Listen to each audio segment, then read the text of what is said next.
পাকিস্তানের জনপ্রিয় অভিনেত্রী হানিয়া আমির এবার প্রথমবারের মতো ঢাকায় আসছেন। বাংলাদেশের অসংখ্য ভক্তদের দীর্ঘ প্রতীক্ষার অবসান ঘটিয়ে তিনি নিজেই এক ভিডিও বার্তায় এ ঘোষণা দেন। সোমবার সানসিল্ক হেয়ার এক্সপার্ট বিডির অফিসিয়াল ফেসবুক পেজে প্রকাশিত ভিডিও বার্তায় হানিয়াকে বলতে শোনা যায়, হাই বাংলাদেশ, আমি Haniyeh. Hi Bangladesh, it's Hania. Guess what? I am coming to Dhaka with Sunsilk for lots of fun, a little surprise, and of course, shine, shine, shine. See you all there. Mwah. পাকিস্তানে সানসিল্কের দীর্ঘদিনের brand ambassador হিসেবে দায়িত্ব পালন করছেন হানিয়া আমির।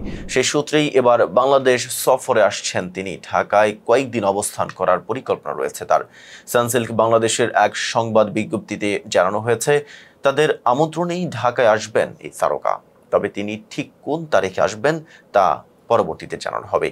2016 সালে জানান সিনেমার মাধ্যমে বড় পর্দায় অভিষেক হয় হানিয়ার। প্রায় এক দশকের অভিনয় ক্যারিয়ারে তিনি মেরে হামসাফার, ফেয়ারিটেল, দিলরুবা, আনা ও কাভি মে কাভি তুম এর মতো একাধিক জনপ্রিয় ধারাবাহিকে অভিনয় করে দারুণভাবে দর্শকের মন জয় করেছেন। ভিন্ন ভিন্ন চরিত্রে তার দক্ষতা ইতিমধ্যেই তাকে পাকিস্তানি নাটক প্রেমীদের কাছে শীর্ষ সারির অভিনেত্রীর আসনে বসিয়েছে।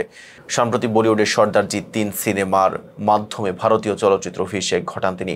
পাকিস্তানের ছবিটি ইতিমধ্যেই সাফল্য পেয়েছে। রোমান্টিক, কমেডি, গ্ল্যামারাস কিংবা গম্ভীর সব ধরনের চরিত্রে সমান স্বচ্ছন্দ অভিনয় করে নিজের বহুমুখী প্রতিভার প্রমাণ দিয়েছেন হানিয়া। পাকিস্তানের গণ্ডি পেরিয়ে বাংলাদেশেও রয়েছে তার বিপুল ভক্তকুল। এবার প্রথমবারের মতো সরাসরি তাকে দেখতে পাবে ঢাকার দর্শকরা। সুযোগে ভক্তদের উচ্ছ্বাস ইতিমধ্যেই ছড়িয়ে পড়েছে সামাজিক যোগাযোগ মাধ্যমে। এতক্ষণ সাথে ছিলাম মেহেদী হাসান। ফেজ দ্য পিপলের সাথে থাকার জন্য ধন্যবাদ।